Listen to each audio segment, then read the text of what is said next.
ਸਤਨਾਮ ਵਾਹਿਗੁਰੂ ਸਾਹਿਬ ਜੀ।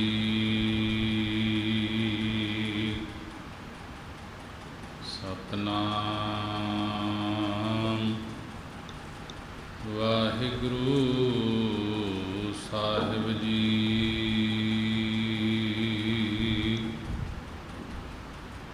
ਇੱਕ ਓੰਕਾਰ ਸਤਨਾਮ ਕਰਤਾ ਪੁਰਖ ਨਿਰਭਉ ਨਿਰਵੈਰ ਅਕਾਲ ਮੂਰਤ ਅਜੂਨੀ ਸੈਭੰ ਗੁਰ ਪ੍ਰਸਾਦ ਜਪ ਆਦ ਸਚ ਜੁਗਾਦ ਸਚ ਹੈ ਭੀ ਸਚ ਨਾਨਕ ਹੋਸੀ ਭੀ ਸਚ।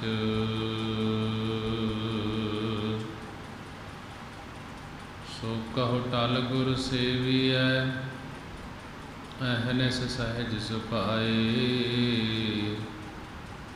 ਦਰਸ਼ਨ ਪਰਸੈ ਗੁਰੂ ਕੈ ਜਨਮ ਮਰਨ ਦੁਖ ਜਾਏ। ਸਤਨਾਮ ਵਾਹਿਗੁਰੂ ਸਾਹਿਬ ਜੀ। ਗੌੜੀ ਸੁਖਮਣੀ ਮਹੱਲਾ ਪੰਜਵਾ। ਇੱਕ ਓੰਕਾਰ ਸਤਿਗੁਰ ਪ੍ਰਸਾਦ ਪ੍ਰਭ ਬਖਸ਼ੰਦ ਦੀਨ ਦਿਆਲ ਭਗਤ ਬਚਲ ਸਦਾ ਕਿਰਪਾਲ। ਪ੍ਰਭ ਬਖਸ਼ੰਦ ਦੀਨ ਦਿਆਲ ਭਗਤ ਬਚਲ ਸਦਾ ਕਿਰਪਾਲ। ਅਨਾਥ ਨਾਥ ਗੋਵਿੰਦ ਗੋਪਾਲ ਸਰਬ ਘਟਾ ਕਰਤ ਪ੍ਰਤਪਾਲ। ਆਦਿ ਪੁਰਖ ਕਾਰਣ ਕਰਤਾਰ ਭਗਤ ਜਨਾ ਕੇ ਪ੍ਰਾਨ ਆਧਾਰ। ਜੋ ਜੋ ਜਪੈ ਸੋ ਹੋਏ ਪਨੀਤ ਭਗਤ ਭਾਏ ਲਾਵੈ ਮਨ ਹੀਤ। ਆਮ ਨਿਰਗੁਣਿਆਰ ਨੀਚ ਅਜਾਨ ਨਾਨਕ ਤੁਮਰੀ ਸਰਨ ਪੁਰਖ ਭਗਵਾਨ। ਹਾਮ ਨਿਰਗੁਣਿਆਰ ਨੀਚ ਅਜਾਨ ਨਾਨਕ ਤੁਮਰੀ ਸਰਨ ਪੁਰਖ ਭਗਵਾਨ।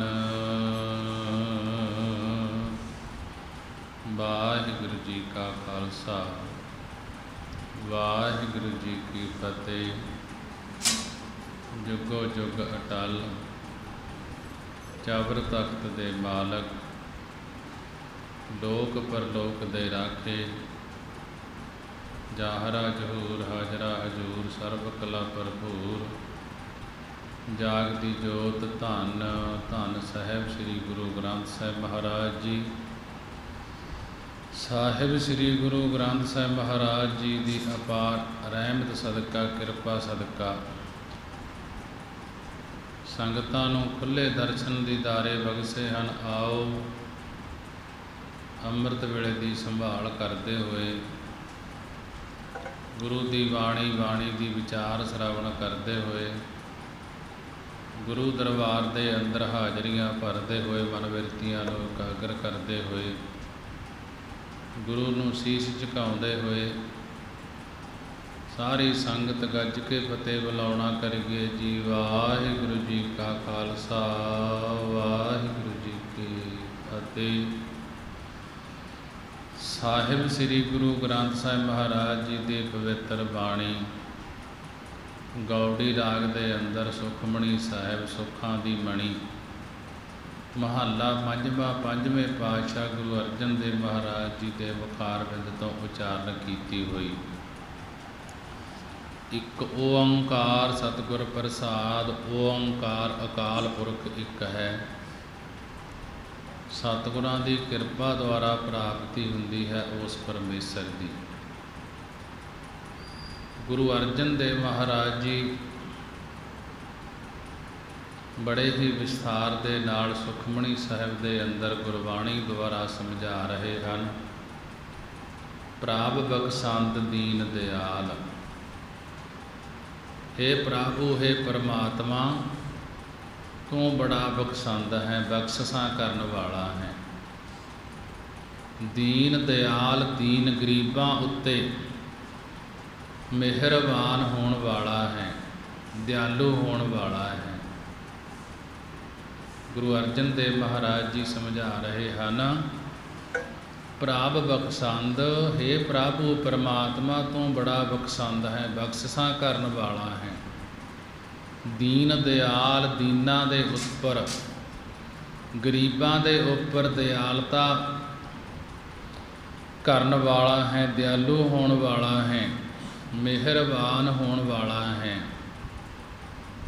भगत बचल सदा कृपाल, भगत भगती करन वालियां नाल, बचल हुंदा है प्यार करन वाला, सदा कृपाल अते हमेशा किरपा दा घर है, किरपा करन वाला है।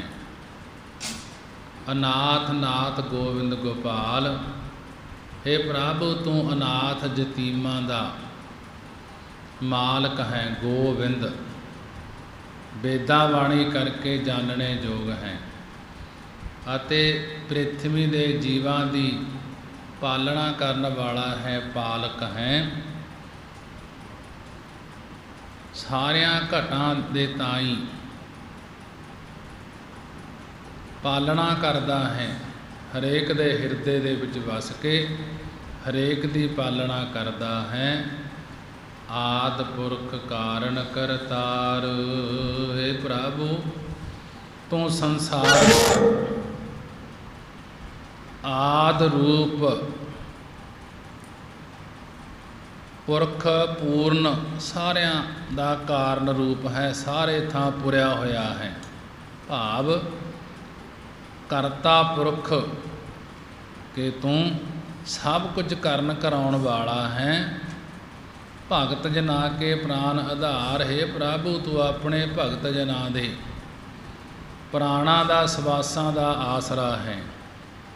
आद पुरख कारण करतार, हे प्रभु तू संसार दा आद मुੱਢ रूप, सारियां दा कारण रूप अते करतार करता पुरख है।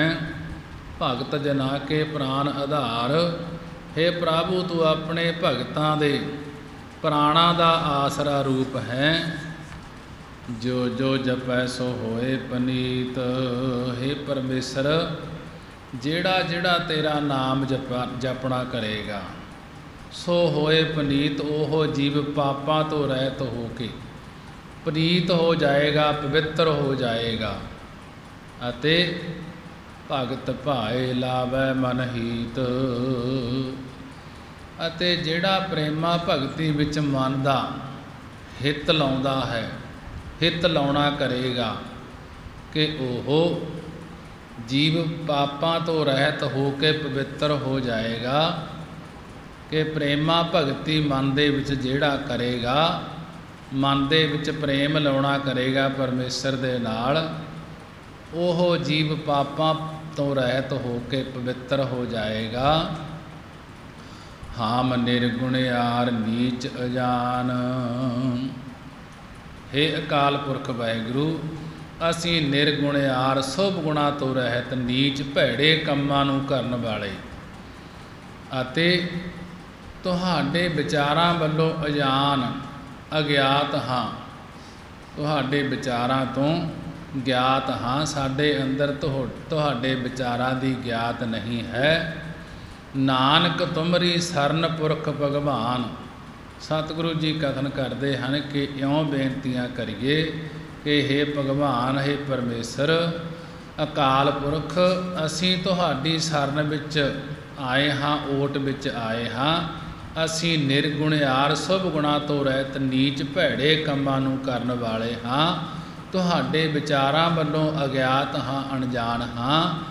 कि ਪ੍ਰੇਮਾ ਭਗਤੀ ਵਿੱਚ ਸਾਡੇ ਮਨ ਨੂੰ ਲਾਉਣਾ ਕਰੋ, ਤਾਂ ਕਿ ਤੁਹਾਡੇ ਨਾਲ ਇੱਕ ਮਿੱਕ ਹੋ ਜਾਈਏ। ਸਰਬ ਬੈਕੁੰਠ ਮੁਕਤ ਮੋਖ ਪਾਏ। ਮਹਾਰਾਜ ਜੀ ਕਹਿਣ ਲੱਗੇ, ਉਹ ਸਰਬ ਬੈਕੁੰਠ ਸਾਰੇ ਬਹਿਸਤ ਸਵਰਗ ਦੇ ਪ੍ਰਾਪਤੀ ਵਾਲੇ ਸੁੱਖਾਂ, 4 ਪ੍ਰਕਾਰ ਦੀਆਂ ਸਲੋਕ, ਸਮੀਪ, ਸਰੂਪ, ਅਜੁਜ, ਸਜੁਜ ਆਦਿਕ ਮੁਕਤੀਆਂ ਦੇ ਮੋਖ, ਕੈਵਲ ਮੋਖ ਨੂੰ ਪਾਉਣਾ ਕਰਦੇ ਹਨ। ਸਰਬ ਬੈਕੁੰਠ ਮੁਕਤ ਮੋਖ ਪਾਏ, ਕਿ ਜਿਹੜੇ ਪਰਮੇਸ਼ਰ ਦਾ ਨਾਮ ਜਪਦੇ ਹਨ, ਕਿ ਪ੍ਰੇਮ ਦੇ ਨਾਲ ਹਿਰਦੇ ਵਿੱਚ ਪਰਮੇਸ਼ਰ ਦਾ ਨਾਮ ਜਪਦੇ ਹਨ, ਉਹ ਸਰਬ ਬੈਕੁੰਠ ਸਾਰੇ ਸਵਰਗ ਦੇ ਪ੍ਰਾਪਤੀ ਵਾਲੇ ਸੁੱਖਾਂ ਨੂੰ ਪਾਉਣਾ ਕਰਦੇ ਹਨ। ਕਿ ਜੋ ਸਾਰੇ ਪ੍ਰਕਾਰ ਦੇ ਸੁੱਖ ਹਨ, 4 ਪ੍ਰਕਾਰ ਦੇ ਸੁੱਖ ਹਨ, ਸਲੋਕ, ਸਮੀਪ, ਸਰੂਪ, ਸਜੋ ਆਦਿਕ ਮੁਕਤੀਆਂ ਤੇ ਕੈਵਲ ਮੋਖ ਮੁਕਤੀ ਨੂੰ ਪਾਉਂਦਾ ਹੈ। 4 ਮੁਕਤੀਆਂ ਦਾ ਨਿਰਣਾ ਹੈ।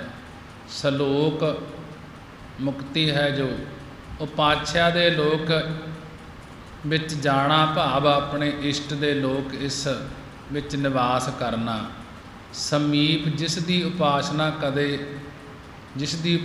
ਕਰਦੇ ਹਾਂ, ਉਸ ਦੇ ਨਿਕਟ ਵਰਤੀ ਹੋ ਜਾਣਾ। ਸਰੂਪ ਇੱਕੋ ਸਰੂਪ ਹੋ ਜਾਣਾ, ਭਾਵ ਇਸ਼ਟ ਗੁਰੂ ਦਾ ਰੂਪ ਹੀ ਜਾਣਿਆ ਜਾਵੇ। ਇਸ਼ਟ ਦੇ ਤੁਲ ਸਾਕਲ ਦਾ ਹੋਣਾ।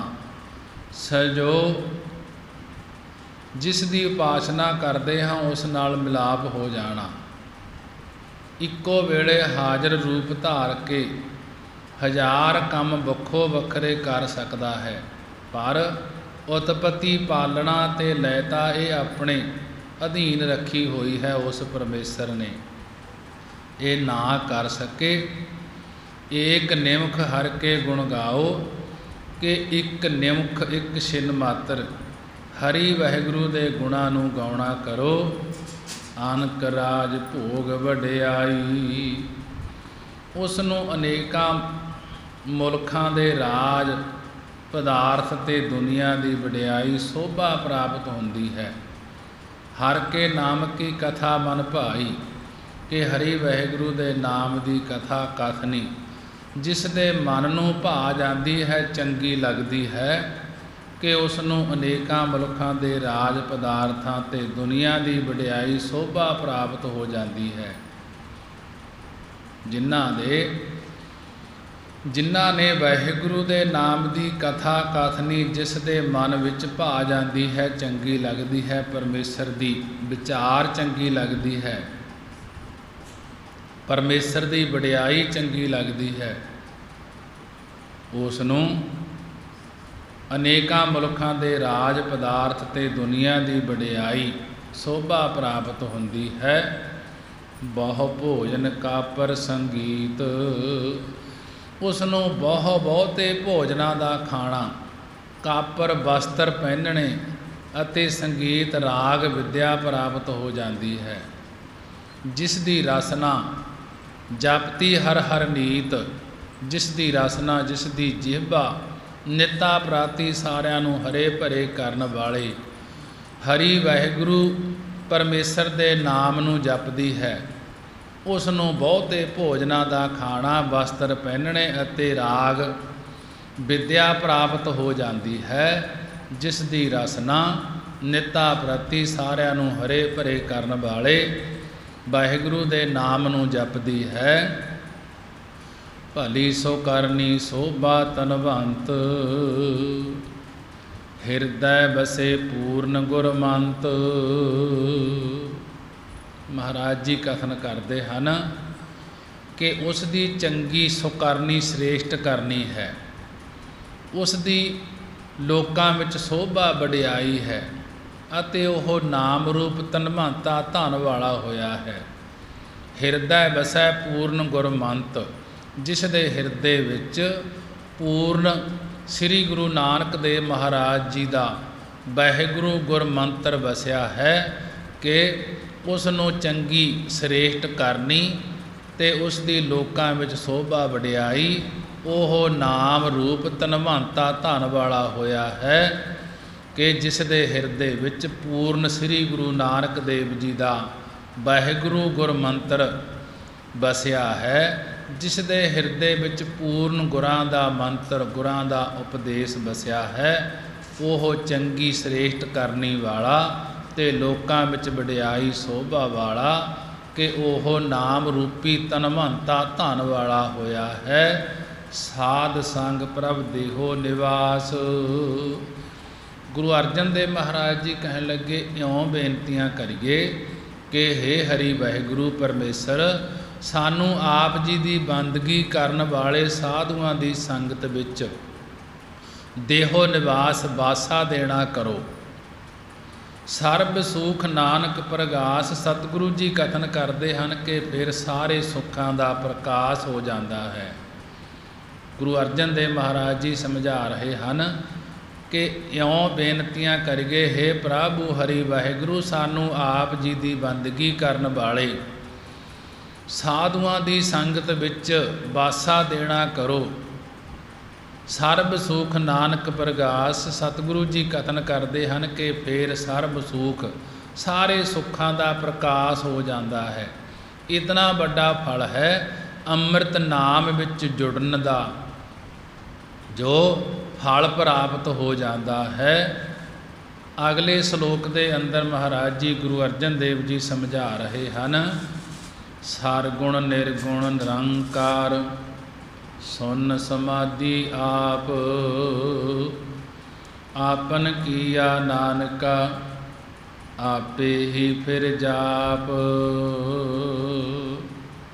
ਸ਼ਲੋਕ ਦੇ ਅੰਦਰ ਗੁਰੂ ਅਰਜਨ ਦੇਵ ਮਹਾਰਾਜ ਜੀ 21ਵੀਂ ਅਸ਼ਟਪਦੀ ਦੇ ਅੰਦਰ ਸਮਝਾ ਰਹੇ ਹਨ ਕਿ ਹੇ ਭਾਈ, ਉਹ ਪਰਮੇਸ਼ਰ ਸਰਗੁਣ, ਮਾਇਆ ਸਾਵਲ ਨਿਰਗੁਣ, ਤਿੰਨਾਂ ਗੁਣਾਂ ਤੋਂ ਅਤੀਤ, ਨਿਰੰਕਾਰ ਮਇਕੀ ਪਦਾਰਥਾਂ ਦੇ ਆਕਾਰਾਂ ਤੋਂ ਰਹਿਤ ਅਤੇ ਸੁੰਨ ਸਮਾਧੀ ਆਪ ਅਤੇ ਸੁੰਨ ਅਫੁਰ ਸਮਾਧੀ ਵਿੱਚ ਬੈਠਣ ਵਾਲਾ ਆਪ ਹੀ ਹੈ, ਜੋ ਨਿਰਗੁਣ ਅਫੁਰ ਸਮਾਧੀ ਰੂਪ ਹੋ ਕੇ ਨਿਰੰਕਾਰ ਆਪ ਹੀ ਹੈ।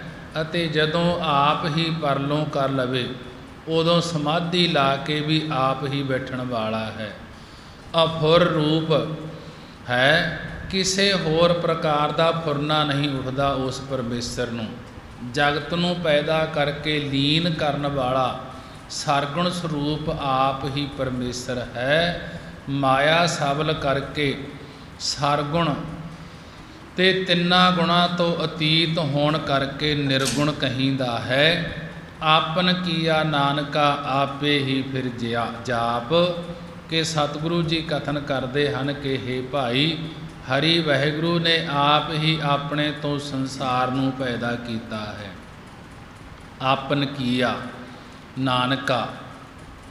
ਗੁਰੂ ਅਰਜਨ ਦੇਵ ਮਹਾਰਾਜ ਜੀ ਕਥਨ ਕਰਦੇ ਹਨ ਕਿ ਹੇ ਭਾਈ, ਹਰੀ ਵਾਹਿਗੁਰੂ ਨੇ ਆਪ ਹੀ ਆਪਣੇ ਆਪ ਤੋਂ ਸੰਸਾਰ ਨੂੰ ਪੈਦਾ ਕੀਤਾ ਹੈ ਅਤੇ ਆਪ ਹੀ ਆਪਣੇ ਜਾਪ ਨੂੰ ਫੇਰ ਜਪਦਾ ਹੈ।